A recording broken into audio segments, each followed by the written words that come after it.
If I say stainless steel pots, induction hobs, brewing, things going wrong, well, maybe it's time for you to learn from my mistakes.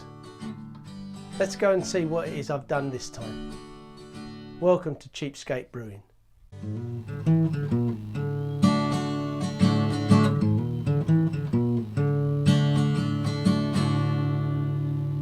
In our kitchen, our cooker has an induction hob, so obviously we need suitable induction pots. But as I'm no cook, I forgot to consider this when upgrading from my wife's 8-litre pot to a 15-litre brew pot.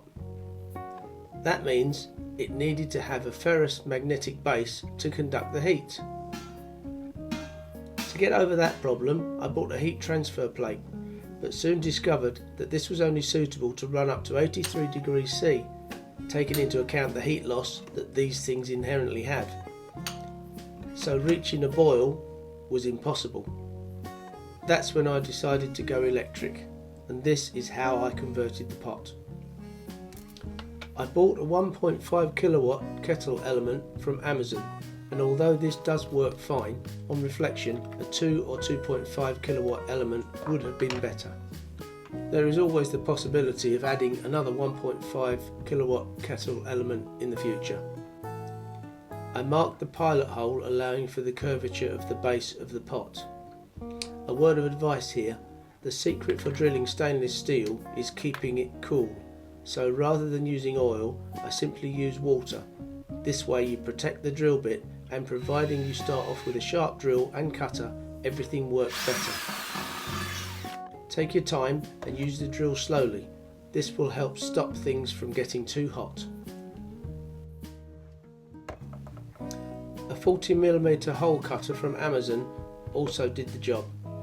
Remember, taking your time and keeping this cool is important. That way you will get a good clean cut.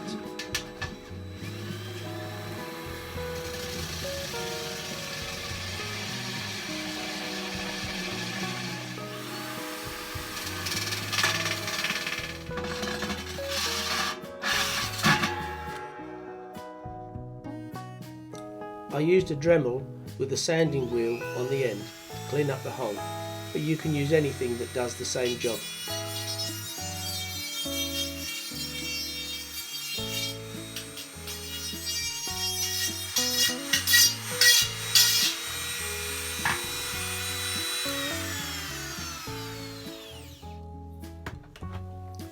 Don't forget though, please be careful. Cut stainless steel can be very sharp. I wouldn't want you to hurt yourself. This element came with a silicone washer and a fibre washer, which was good enough for my pot because the steel is relatively thin and did tighten up to be leak free. But if yours doesn't, you may need to purchase a steel washer to pull the pot into shape to make the element leak proof.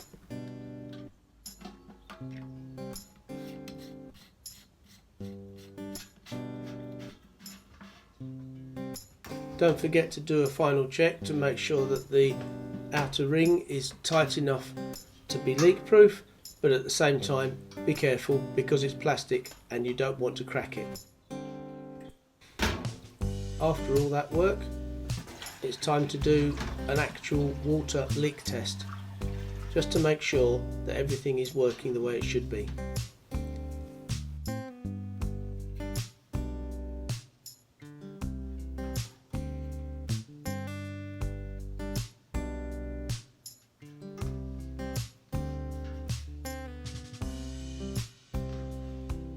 It's worth plugging in to make sure everything works electrically and that the element actually does heat up just like you want it to. I know it seems obvious, but please make sure you've got enough water to cover the element, otherwise you will burn it out.